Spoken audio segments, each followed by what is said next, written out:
In today's session, I'm going to be focusing on Southern life and Southern society during the 1850s. Sometimes we refer to this period of time as the Old South, but we're really talking about this period of time in the 1850s. Life in the South at this point represents kind of the peak of Southern evolution, or the evolution of Southern society since the early 1600s. We'll be focusing mainly on the institution of slavery and how it had evolved during the previous 2.5 centuries. It's important to keep in mind that what we see in this period of time called the Old South, or Southern life during the 1850s, is a culmination of this evolution. Southern society began to take shape in the early 1600s, as we discussed earlier in the semester, and the institution of slavery developed right alongside this Southern culture. From the very beginning, we talked about slaves at Jamestown. Well, by the time we get to the 1850s, 250 years has passed, and in that 250 years, an extensive amount of cultural and social and economic, political evolution has taken place. The society we see in the 1850s in the South is dramatically different from the society that we looked at during the early part of the semester, during the early 1600s. So, since our general topic this semester has been this evolving American culture that eventually leads to the Civil War as kind of the climax of the story, it's important that we revisit some of these themes to see how they've changed in the past 250 years. Any discussion of the Old South or the 1850s, we're going to really need to focus in on the role played by cotton and slavery. These two pieces of Southern culture are probably the single most defining characteristics of the South during the 1850s. By the 1850s, cotton had become the single most important part of the Southern economy. In fact, by the time we get to the period of time right during this time period, the 1850s, right before the Civil War, Louisiana and South Carolina were the two wealthiest states in the Union, and almost all of that wealth was tied to cotton. So again, here we cannot overstate the significance of cotton in the Southern economy, and of course the role that slavery plays in producing all of this cotton. Cotton is no coincidence that they refer to cotton as King Cotton, because it played such a dominant role in the Southern economy. During this time period, about 75% of all the cotton in the United States was grown by slaves. So here we see that the story of cotton and the story of slaves are very closely intertwined. You really cannot tell the story of one without the other. It's during this time that slaves will become very valuable. Demand for slaves will increase exponentially as cotton comes into the picture. If you remember, prior to the 1800s, most of the Southern economy was built. Plantation agriculture was still a big part of the Southern economy, but things like tobacco, rice, and sugar, indigo, those traditional cash crops, that was kind of the foundation of the Southern economy. It wasn't until the cotton gin in the late 1700s, early 1800s that cotton became this most important and valuable crop, and since then it has risen to the top. When we talk about cotton and its role in the Southern economy, images such as this often come to mind, and of course this is images like this too are tied very closely to our perception of slavery and how we would define it whenever the topic of slavery or the Old South comes up in a discussion, or when you see it on TV, or how it's presented on TV and documentaries. It almost always includes images such as this: a large plantation growing exclusively cotton, and of course large numbers of slaves all working in these fields producing nothing but cotton.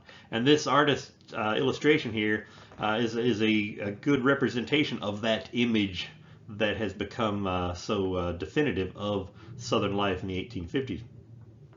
Here, of course, we see all the giant bales of cotton. Dozens and dozens of slaves working, producing cotton. In the background here, most likely in this building, is a cotton gin, perhaps steam powered.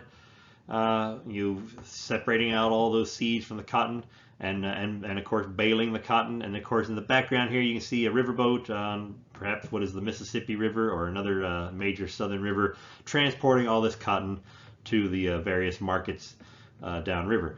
So this image, this is kind of this classic image of the South, but this image is almost exclusively associated with the latter years of what we refer to as the Old South, the 1850s. You would never see anything like this in the 1600s or the 1700s.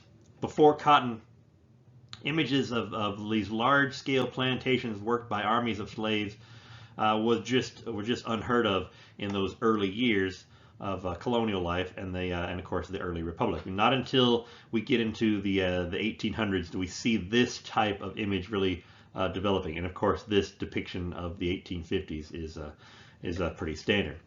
It's important to note also that while this type of operation, the large-scale cotton plantation, was the bedrock of Southern economy, all of the wealth and power in the South was generated by these types of large cotton plantations. They represented a minority of Southern whites. Looking at this diagram here, we can see a breakdown of slave ownership within the white Southern community or society. We see that only about 25% of white Southerners owned any slaves at all. So all of the there were in the neighborhood of 4 million slaves in the South during the 1850s, and most of those 4 million slaves were owned by about 25% of the Southern white population. A full 3/4 of the Southern white population did not own any slaves at all, not even one. So we see here that slave ownership, or the institution of slavery, is concentrated in a relatively small portion of Southern society. Within this 25% of Southerners who own slaves, we see the large plantations, as depicted by the previous image, account for less than 1% of white Southerners. So a very, very small minority of white Southerners fit into this category of large plantation. Most of the slave owners in the South owned just 1 or 2 slaves. There was again, the bulk of the slave owners, about 17 or 18%, had less than 10 slaves. The medium-sized plantations with 10 to 100 slaves account for just about 6.5%. And then of course those massive cotton plantations like we see in the movies, this is a relatively minute portion of the Southern population. Excuse me. This is going to be an important factor to remember as we start considering some of the motivations of Southerners who are trying to defend this institution of slavery. When we talk about things like the Missouri crisis and the California crisis and this ongoing debate over slavery, we see that despite the strength of these Southern arguments and their passionate defense of slavery, those arguments are coming from a relatively few Southerners. The bulk of Southern society does not benefit from slavery. So we see that these loud voices that are so defensive of slavery represent a relatively small minority of Southerners. So let's talk a little bit about plantation life. The plantation, specifically the large cotton plantation, is kind of the cornerstone of the Southern economy. Of course, we see, again, only about 20% of Southerners fall into this plantation category. Most Southerners live on small family farms, subsistence farms, as we would call it, where they just provide for themselves. The plantation model basically consists of about 20% or so of the white Southern population, and even much smaller than that is, of course, accounts for the larger plantations. And we see here, again, some numbers to kind of help you get your mind around this. Less than 5% of the white population controls over 40% of the wealth. So the big money in this, all the money in the South, all the wealth being generated by southern states, is held in the hands of a very small group of people, about less than 5%.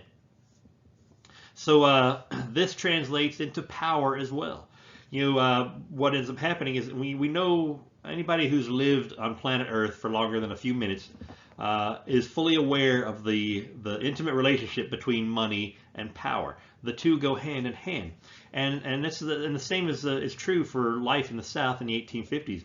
The wealthiest Southerners, these plantation owners, this less than 5% of the white population controlling all of this wealth, these are the same people who control politics. The plantation owners dominate Southern politics at every level of government. The local governments, the state governments, and even in the federal government. All of the senators and congressmen from the South, without exception, were plantation owners who owned numerous slaves. So it's no surprise then that when we look at these debates in Congress over this issue of slavery, Southern senators being so passionately defensive of this institution because they themselves benefit directly from it. So in essence, they're not really representing the will of their constituents so much as they are representing their own interests. Again, all those congressmen and senators from the South, from southern states, they all owned slaves. They all benefited directly from this wealth that was being generated by these large plantations. So plantation owners, they dominate Southern politics, every aspect of it. If you want to run for office in the South, be it mayor or governor or senator or whatever, you need the backing of these plantation owners.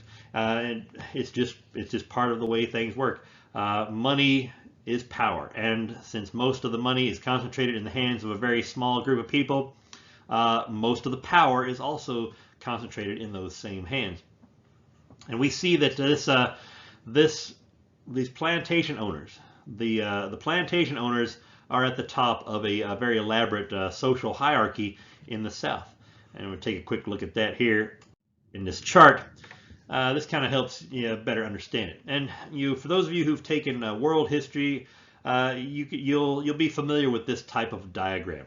And it often appears anytime you are trying to explain any kind of a hierarchy, a social hierarchy, a political hierarchy, economic, or so on and so forth. This pyramid is a useful diagram because in every society since the dawn of civilization has been organized in a similar manner, with a very small group of people, a relatively small minority of people holding all the wealth and power, and the bulk of society you falling into various other subordinate categories. And so if we want to look at Southern society, we can place it in this same sort of pyramid diagram. Even though we're not really discussing it right now, Northern society can be placed in this same sort of category with the industrialists and the big factory owners and business owners at the top, and of course the factory laborers and so forth being at the bottom and middle parts of society. So any society can be arranged on this type of diagram. But in the case of the South, our plantation owners are in this top category. They control most of the money. They control all of the politics. The bulk of white Southern society falls into this category. Our artisans and craftsmen, tradesmen, blacksmiths, carpenters and masons and so forth, people who earn a living plying some sort of craft or skill, and of course our small family farmers fall into this category too. So we see the bulk of Southern society, or at least Southern white society, not really having anything to do with slavery, not benefiting directly from it, and not participating in it. Relatively small group of people accounting for that institution. We see again, of course, at the bottom of Southern society, no surprise, are the millions of slaves that work on these plantations. And not all slaves worked in plantations. Some worked in shops and in households as servants, and a variety of general labor tasks Not all slaves worked on plantations, but most of them did. Since the plantation is the foundation of the Southern economy, slave labor, of course, is going to be very closely tied to that plantation agriculture. One key element of this diagram that I want to draw your attention to is the free black community living in the South at this time. Even in the 1850s, there was a very small free black community that existed in Southern society. Of course, they were kind of sandwiched between the poor whites and the slave population. And it's kind of an ironic anomaly here that in a society built on slave labor, that there would be a free black community at all, much less continuing to exist in the midst of this society built on slave labor. But they were there. There were not many of them. They were a very small minority, but they did exist, and they did figure out a way to carve out a life for themselves in the midst of this particular society. And we'll talk more about what some of the unique situations faced by free blacks in the South a little bit later on. For now, let's take a look at some of these people who make up this Southern hierarchy. What we're looking at here are our top 5 percenters. The 1 percenters more likely in this particular image. An unspecified plantation in South Carolina during the 1850s. We don't know exactly who these people are or what they grew on their plantation, but from this photograph we can draw a limited number of conclusions. Judging from their dress and of course the grandeur of their house here, we can safely conclude that this family is very wealthy, and given that it's in the South, the most likely source of that wealth would be a cotton plantation. We see here several generations of the same family. We've got a patriarch and his wife here, what appears to be several adult children, and then of course some younger children, which are presumably grandchildren, perhaps of this couple here, which is probably an elder son or daughter and their spouse. So we see 3 generations of the same family all together here. And this is not necessarily a Southern thing. It's kind of a life in the 19th century thing. It wasn't uncommon to find multiple generations of a family living together in the same roof. Another thing we can probably conclude from this image is based on what we know of Southern culture and politics. This gentleman, the patriarch of this family, is very likely connected in some way with local politics, perhaps even state or national politics. Perhaps even one of his adult sons is also involved in politics. So this family and those like them are the ones who benefit the most from the institution of slavery. These are the ones whose wealth has been generated by this institution and plantation agriculture. So these people will be the most prominent members of Southern society. They control the money and they control the politics. The bulk of Southern society, remember our 80% of Southern society is made up of these folks. Regular, ordinary people. They are citizens, they're landowners, they vote, but they do not really participate in politics. Mainly because they don't have the time, because these folks are so busy running their own family farm. Most likely a subsistence farm. And again, we don't know exactly where this photo was taken. Perhaps in some place like East Tennessee or Western North Carolina, one of those parts of the South where slavery was never an important institution. These small family farms, we're talking about just a few acres, a handful of acres, 5 or 10 acres, maybe 20. It's going to be worked by this family alone. They're not going to have any slaves. They can't afford slaves. Slaves are very expensive. In the 1850s, an adult male slave would often bring as much as $1,800 to $2,000. So slaves are very expensive. And they're far outside the price range of the average family, which is one of the reasons why most Southerners didn't own slaves, because they were so expensive. So the small family working at their family farm to provide for themselves. Now they might grow a little bit of cotton, but not enough to really make a big dent or to be a big factor in the southern economy. Mostly they'll just grow things that they need for themselves. They might sell a little bit at a local farmer's market, but most of what they produce on their farm is for their own subsistence. Now, what this family has in common with the previous family, we see here several generations of the same family. Pardon me. A patriarch and his wife, unmarried adult daughter, perhaps their son, and his family. So again, 3 generations of the same family, all living under one roof. Now, what's interesting to note is that while this family does not own slaves, they do not benefit from the institution of slavery. They will support the institution of slavery. Despite the fact that most Southerners did not own slaves themselves, there's almost universal support for the idea of slavery, the institution.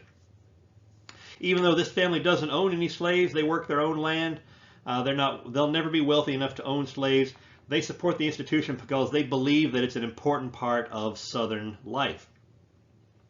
And of course, what's particularly ironic about this story is that when the Civil War begins in 1861, most of the men who are wearing gray uniforms fighting for the Confederacy will be from these types of families. So this guy right here, he doesn't own slaves, but when the Civil War starts, he's gonna put on a gray uniform. He's gonna fight for the Confederacy to defend an institution and a way of life that he doesn't really benefit from himself.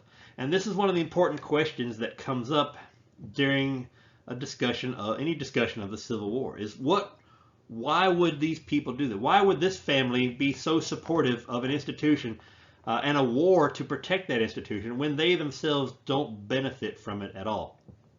And this is probably one of the most important questions that we can ask. And our discussion over the next couple of weeks is going to be an attempt to try and understand the answer to that question. Why? Why are these people going to support this institution of slavery? And of course, our last group of people here at the bottom of Southern society, again, we don't know exactly who this group of people is, whether they were slaves or free blacks. We know this picture was taken in sometime during the 1850s in South Carolina. But most likely this family is a family of slaves. They're at the bottom of Southern society. They have no legal status at all, and in the eyes of every Southerner, they are just property.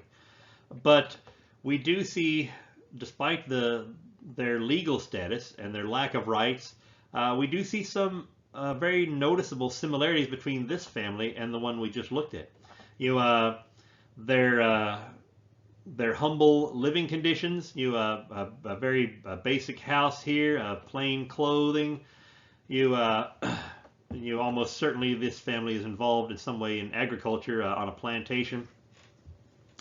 But as far as their appearance, their standard of living is not that much different from the family we saw in the previous photo. Yet the only thing that really separates these two families is race. This family is black and the previous family was white. Other than that, and of course the legal status associated with race, they share a lot in common. They both work the land. They both work basically to sustain their own families. Our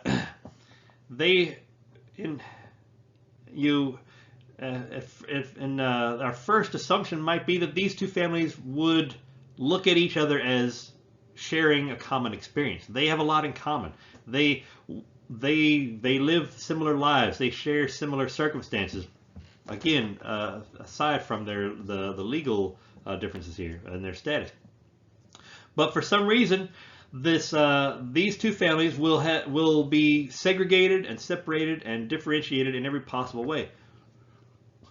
The white farm family that we just looked at a minute ago, they will look at this black family and see nothing but differences. We have nothing in common with them. They're different than we are. Not just the obvious difference in skin color, but they don't even look at these people as fellow humans. And this is one of the things that causes us to ask this question: why? What is it? What has caused this poor white family to look at this poor black family and see nothing but differences, as opposed to seeing some sort of common situation, a shared experience? And that the answer to that question can be tied specifically to the ideas of race and slavery that we see characterizing Southern society. Even though that poor white family does not benefit from slavery, they support the institution based on their beliefs about race, ideas about race. These ideas that have been ingrained in American society since day one. So they're even though they don't benefit from it, they support it because they believe it is a necessary institution. And again, this is all tied to perceptions of race. One and last little point I want to make about this family is that we see here, like the other two families we saw, we see multiple generations represented here. A patriarch and when his wife, an adult son or daughter, and their children. Again, we see this is a common feature of families in this particular era, is the multi-generational aspect to these families. And of course, too, the fact that a family is able to exist in this type of environment as slaves is another indication of how this group of people, despite their lack of freedom and their lack of status in society, they have made great effort to try and carve out a life for themselves in the midst of this oppressive environment.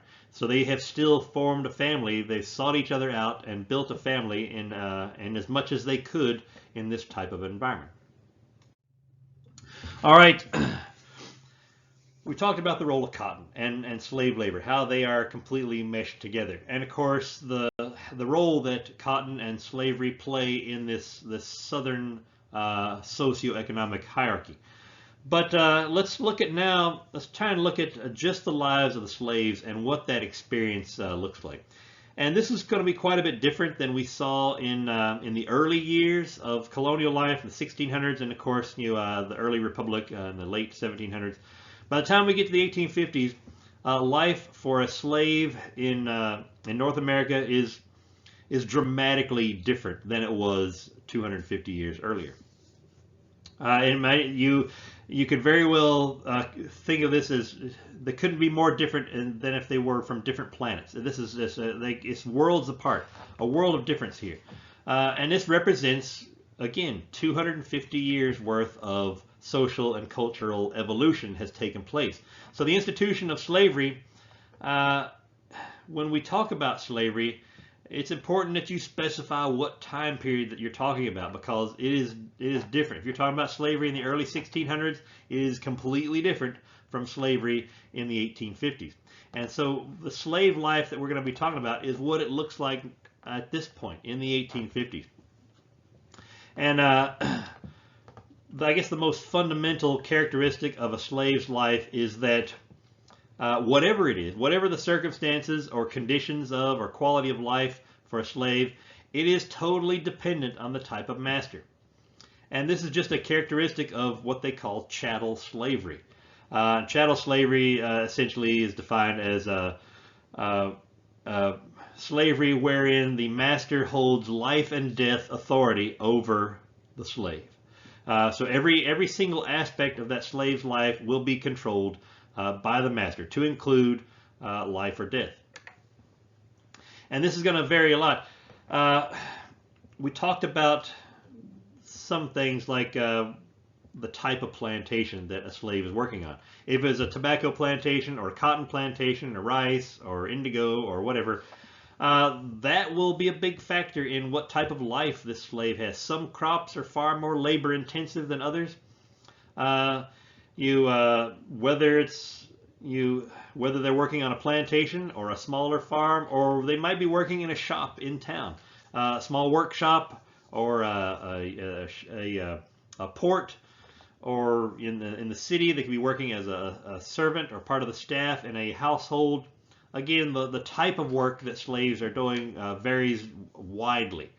While the bulk of the slave population in the South worked on as farm labor on plantations, many thousands of slaves worked in a variety of other forms of basic labor. So it'll depend on where you are and what type of work situation you're in, but it mostly depends on the type of master you have. Some masters were cruel and brutal. They saw their slaves as less than animals. They wouldn't hesitate to whip or beat their slaves for even the slightest infraction or provocation. But there were some masters who were compassionate, and they made some genuine effort to provide basic care for their slaves. It depends. Depends on the personality of the master. If you've got someone with an aggressive or belligerent personality, they might be more brutal and aggressive toward their slaves. Whereas another person who maybe has had more of a religious background in their life, have been taught compassion and consideration of others, they might take a more compassionate approach toward their slaves. Regardless, though, a slave is still the property of the master. So whether the slave is working for a brutal master or a compassionate one, they're still a slave. Their life, the quality of their life, the circumstances of their life are completely at the discretion of their master. Taking a look at a couple more illustrations here. When we look at photographic record of some of these historical events, we hesitate to make sweeping assumptions based on simply looking at a photograph. And again, this photograph is of a plantation in South Carolina in the 1850s. So we don't know exactly where or what the specific circumstances were of this plantation. We just know the general location and time frame. But we can, even though we don't want to make broad assumptions, we can draw certain conclusions from this photographic evidence that might tell us a little bit of something about what life was like on this particular plantation. First and foremost, we notice rows of houses, and now these houses are nothing to get excited about. It's probably about as basic as a house can possibly be. But there's a roof, there's four walls, doors that open and close. There appears to be a chimney here, so there's at least some provision for this house to be heated in the wintertime. And of course, we see there are numerous ones of these houses. There's about a dozen houses in this row here. Now they're not big. There's probably just a single room. But the fact that there are so many of them and the type of structure that we're looking at, it's safe to conclude that whoever owns this plantation has invested quite a bit of resources in providing some kind of basic accommodation for the slave population on this particular plantation. Now, I doubt seriously that any consideration was given to comfort, but at least these houses provide basic shelter from the elements. Another thing that we can look at here is the people that are in this picture. We can assume, of course, that these are all slaves because of the era and location of this photograph. But we notice that most of the people depicted here are children, and the presence of so many children on a single plantation suggests that the health. The general health of the population of slaves in this plantation is such that it allows for reproduction. Parents are having children, and those children we see various ages of children represented here. Those children appear to be surviving their early childhood years. And we don't usually see large populations of children or children that are thriving as far as health is concerned in situations where food is scarce or living conditions are so harsh that it is not conducive to survival of children. A high mortality rate among children is usually indicative of harsh and unhealthy living conditions.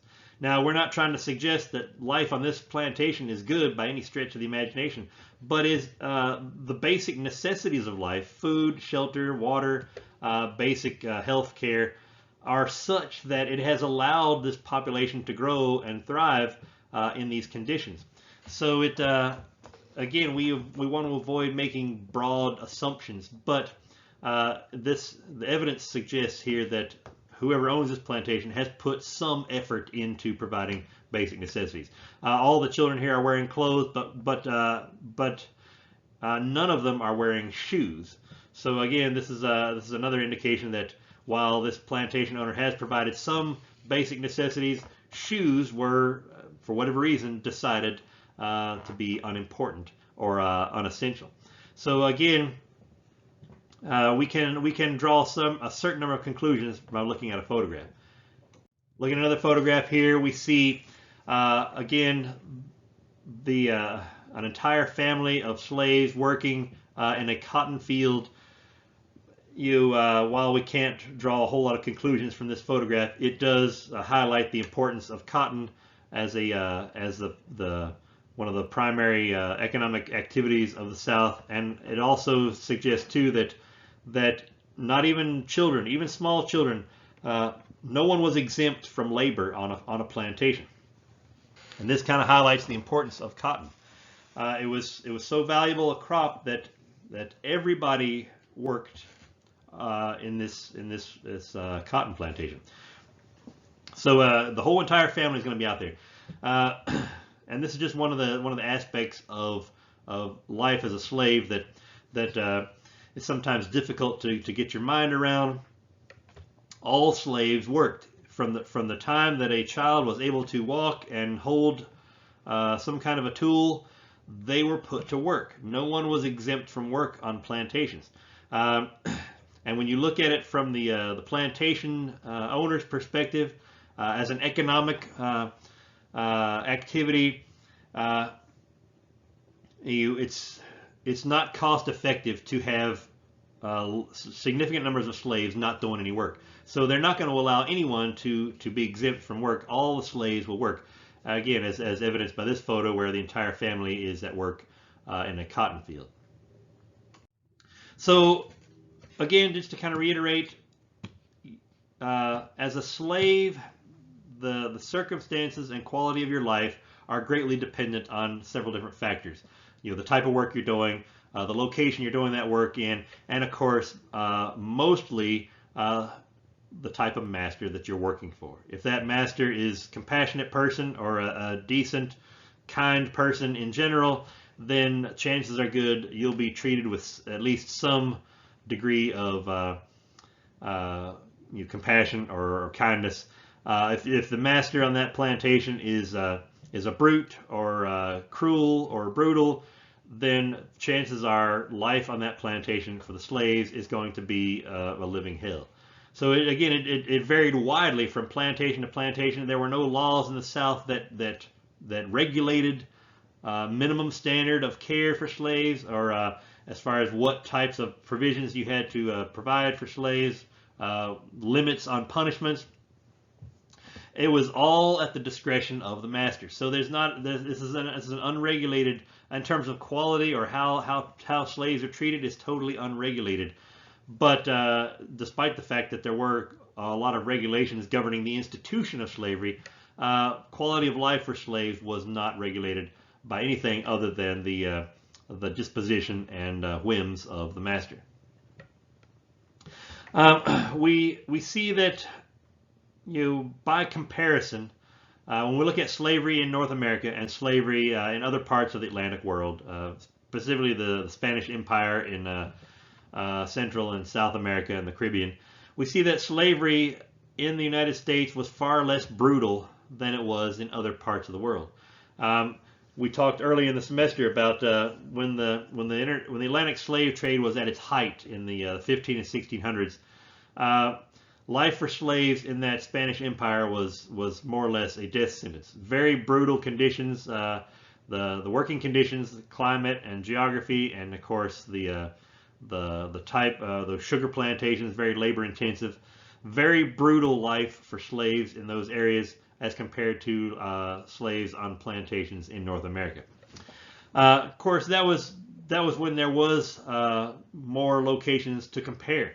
By the time we get to the 1850s, though, the slave trade, international slave trade, had been long since abolished, and the Spanish Empire has declined. All of Latin America is independent by this time, and most of those places have outlawed slavery. So there's not a lot of comparisons to make when we get to the 1850s. So while this comparison between the United States and other places where slavery existed,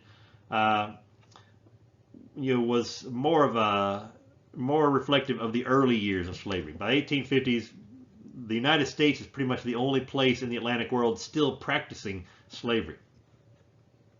But when we say that, when we use this comparison, saying that slavery in the United States wasn't quite as brutal as other places, we are not trying to suggest that slavery was good or life for slaves was good in the United States.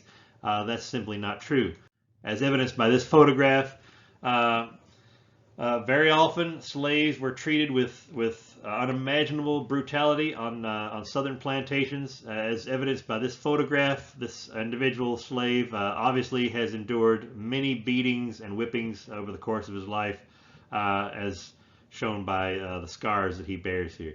And while this did not happen to every slave on every plantation, it did happen, and it happened with enough regularity and frequency to become one of the defining characteristics of slavery. And again, this is just another example of how, as a slave in North America, your entire life was lived at the disposal of your master. What type of life you had was completely at their whim. So we don't know the circumstances that led to the whipping of this individual, but it could be anything. As far as Southern tradition was concerned, a master or a slave owner he could whip his slaves at his own discretion, even if he didn't even have to have a reason. So there were no justifications or rationales. It just was based on whatever the mood of the master happened to be. Typically, though, whippings were used as punishment for some sort of violation of plantation rules or restrictions, or a refusal to work, or for whatever reason. There was almost always something that brought on the whipping, in terms of the whipping was a response to something. Sometimes, though, it wasn't necessarily a crime. It was just, okay, the master didn't really like the way that slave looked at him, so a whipping was issued. Again, it's totally at the discretion of the masters.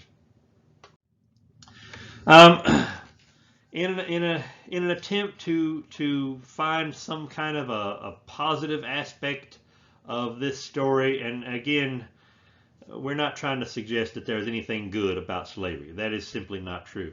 But in a story where it seems that every single thing is dark and grim and brutal, it is in this world, in this circumstances, that we see the development of an African American culture starting to take shape over the course of this evolution of slavery. As the institution of slavery evolves in America between the 1600s and the 1850s, we see at the same time an African American culture is developing alongside this, or within this institution. And this was not planned. It just kind of happened. And it's a result of the fact that an African American culture developed at all is a testament of the resiliency of the human spirit. In fact, this African American culture is probably the single best example of this resiliency of human spirit. A group of people taken from their homes, sent to a foreign land to work as forced labor, families broken up, whole villages broken up, ways of life being destroyed, and so on and so forth. And these people were still able to find some way to cling to their culture, to their sense of individuality, to their sense of humanity. And this illustration, now this is actually from a period earlier than the earlier than the 1850s, from the late 1700s, early 1800s. But it's a good example of how, at least through the eyes of this one particular artist, how a culture begins to develop within these communities of slaves. A sense of community developed. The fact that they had no control over their circumstances. They were forced out of their homeland, forced to work as slaves in a foreign land. They had no choice about any of that. But just because they were in these circumstances, they didn't just give up on life. They're still people. They're still the same person that they were when they left their previous home. They still have hopes and dreams. They want to have families. They have a cultural identity, and their attempt to try and cling to these scraps of their own individual culture is what contributes to the development of this African American culture. On some plantations where there was a large number of slaves, not all of them came from the same place in West Africa. Some had come there directly from Africa. Some had come there from other plantations, from the Caribbean or from South America, or from other plantations within the United States. So when you look at a given population of slaves on a specific plantation, you might have a variety of different cultural backgrounds.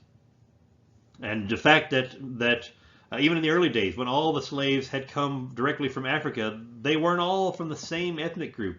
You might have a variety of ethnic groups within a given population of slaves.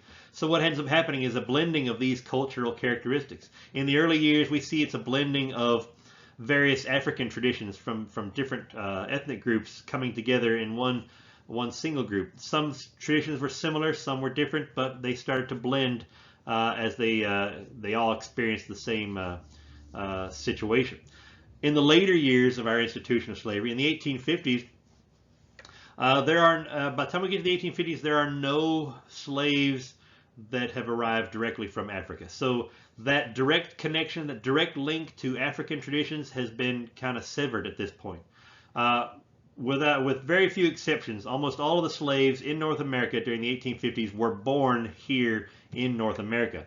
So when we look at African American culture in the 1850s, it's quite a bit more evolved than what we saw in the 1600s or even the 1700s. What we see now is more evidence of how the cultural characteristics have been blended. By the time we get to the 1850s, all the slaves are speaking English because they've grown up in an environment that speaks only English. So a lot of the spiritual traditions and linguistic traditions of West Africa have been kind of filtered out and have been replaced with more American traditions, specifically Christianity. As we saw during the Second Great Awakening in the early 1800s, there was this concerted effort to bring Christianity to slave populations. So we'll see what few African traditions have survived have been handed down from generation to generation. And there are still some evidence of that in the 1850s, while again, a lot of it has been kind of absorbed and blended with American traditions. But in this illustration, we see some good examples. We see traditional European style or European American style clothing being blended with more traditional West African headwear. Over here, of course, these two gentlemen playing musical instruments, both of which are derived from traditional West African instruments. In fact, the modern banjo represents the evolution of an instrument derived from West African tradition, a small structure with either a gourd or a framework with an animal skin stretched across it, and of course a shaft here with the strings a stringed instrument. Again, this is kind of as derived from West African tradition. One of those things. Now, of course, it's unlikely that this guy brought his instrument with him from Africa, but he brought the knowledge with him. So as circumstances and situation allows, these people will start to try to cling to some of their old traditions, and in doing so, they will try to recreate as much as they can of their old traditions. And those traditions are going to be handed down from generation to generation. And of course, by the time we get to the 1850s, we'll see some elements of these family traditions being handed down and still evident. Probably the most central feature of this African American culture that we see developing is the family unit. They've been taken in the early days. They were taken away from their homes, forced to work as slaves in a foreign land. But the desire to form a family is still there. They form connections. They try to keep their family together in as much as they can. If families are broken up, new families are formed, and this sense of family that starts to develop within these slave communities is something that's going to give them the strength to endure this type of harsh circumstances. And we'll see the family unit, of course, functioning as kind of the central element of slave life on these plantations. Last little point I want to make here before the end of this session is speaking in more general terms about the life of a slave in the South during the 1850s. Of course, it's dependent most immediately on the disposition and personality of the slave owner, the plantation owner. But to some extent, that life is going to be dictated by local laws as well. And the existence of slave codes, and we talked about this earlier when slavery first became institutionalized in the 1700s in North America, early 1700s.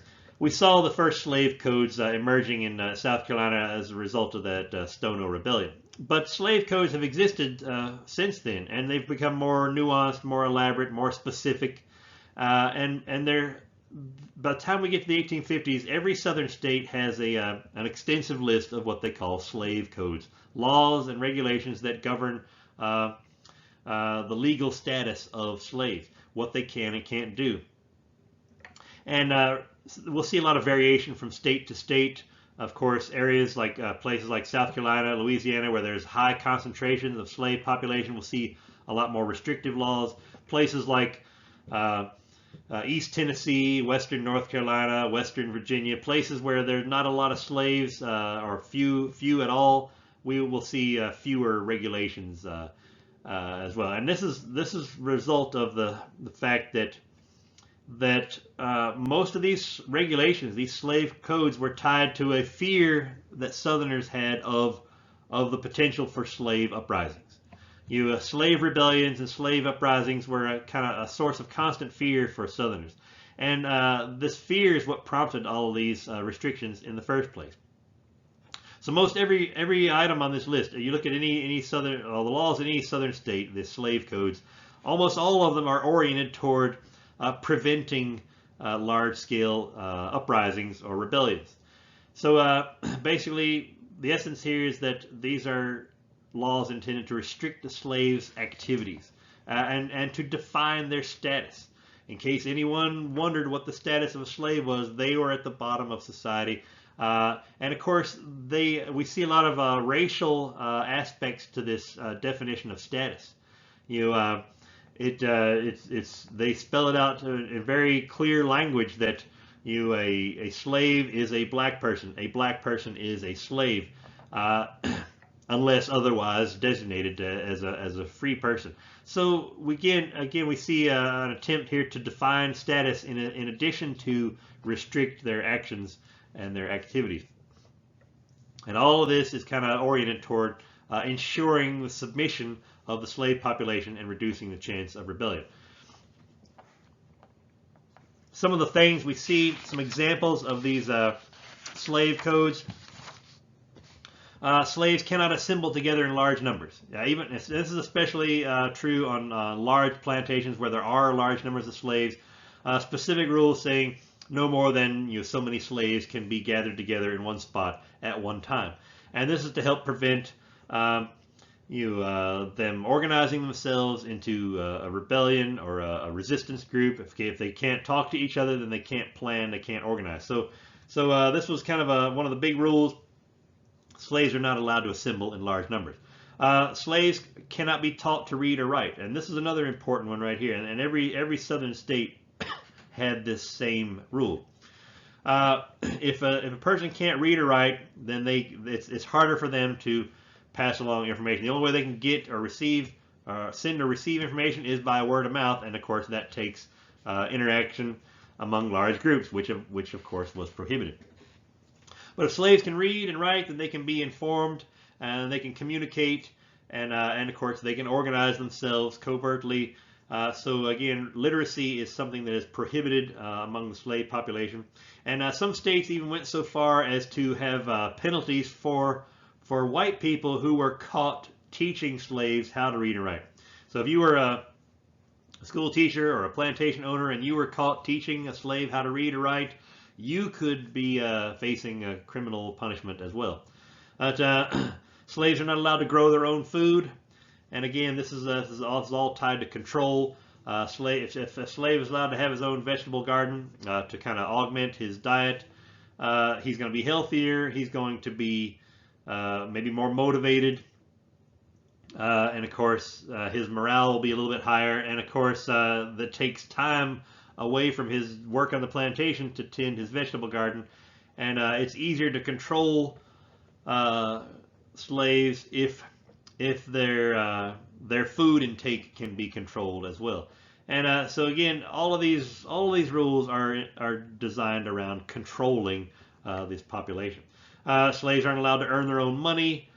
Again, in theory, if a slave could save up money, he could, in theory, buy his own freedom. So this is counterproductive. If slaves are allowed to earn money, then they can earn their own freedom, and this kind of defeats the purpose of having slaves, because the whole idea is to have their labor for life. And obviously, slaves are not allowed to own any weapons or tools.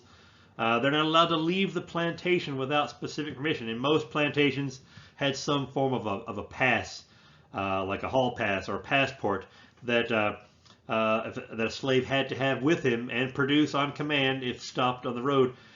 Slaves would be used to run errands for various reasons, run down to the general store, pick up supplies and come back, or take these cows to the market or whatever, or this wagon load of cotton down to the mill or whatever. So slaves would have reason to be off the plantation at various times, but to restrict movements, they were required to have a pass from their master that they had to produce on command. And any white person could stop a slave and demand that they produce this pass, not just local authorities. So again, we see the idea here is control. But the last one rule that we want to talk about is that regarding freeing slaves or emancipation of slaves. A lot of states made it difficult legally for slave owners to free their slaves. It was not uncommon for a plantation owner to free their slaves in their will. Okay, their last will and testament. Okay, I'm dying. I don't have need for my slaves anymore, and I'll free my slaves on my deathbed or in my will. So a lot of states had legal restrictions on how or to what extent a slave owner could free his slaves only under certain conditions. Basically, you just couldn't turn all your slaves free. If you just all of a sudden one day you got religion and you wanted to free all your slaves, the law prohibits you from doing that. Only special circumstances allow for a slave owner to free their slave.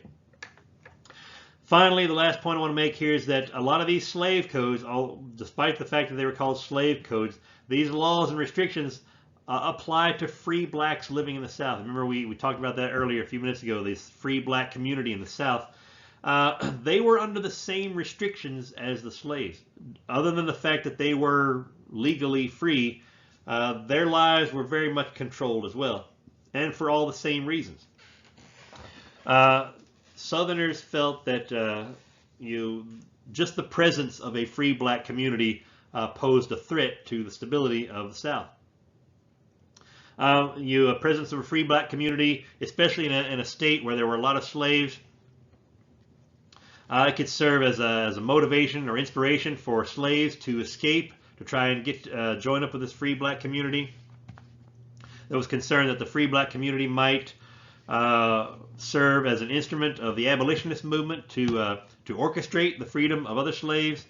And of course, there's just the basic racial aspects of this too. Free black population in an area competes directly with poor whites in terms of jobs and resources and so forth. So a lot of states would have specific restrictions on the free black community. If you're a free black person living in the South, you might be restricted in terms of, say, a curfew. You're not allowed to be out after dark. You're not allowed to gather in large numbers. There's laws against you owning weapons and so forth. Reading and writing is not really an issue for the free black community, but you had to be able to have someone that could vouch for you if you wanted to get a job. No one would hire a free black person unless a respectable or upstanding member of the white community would vouch for them. So there's a lot going against you, even though you're free, even though you have freedom legally. There's a lot going against you as a black person in the South, as a member of the free black community. In fact, some states went so far as to have a law in place where if, as a black person, you found yourself free for whatever reason, either your master freed you or someone bought your freedom or whatever, you had so many days to leave that state, or you could be put back into slavery. Again, the white community in the South didn't like the presence of a free black community. They saw it as a threat, or at the very least, a disruptive influence on the slave population. So again, this was what makes the free black community somewhat of an anomaly in the South during the 1850s, is that there was so much against them in terms of restrictions that it's surprising that they were able to survive at all. But many of them stayed. If they found themselves free for whatever reason, legally free for whatever reason, they wouldn't leave because they had family still held as slaves on a neighboring plantation, or they simply didn't have the resources to go anywhere else. So again, there's a lot of reasons that kept some of these people in the South, even though they were able to obtain their freedom. When we come back next time, we're going to start talking about the slave myth. And this is going to be important in our attempt to understand why so many people in the South who didn't own slaves would support this institution of slavery. The slave myth is kind of an attempt to explain that type of thinking. And that's where we'll pick it up when we come back for our next session.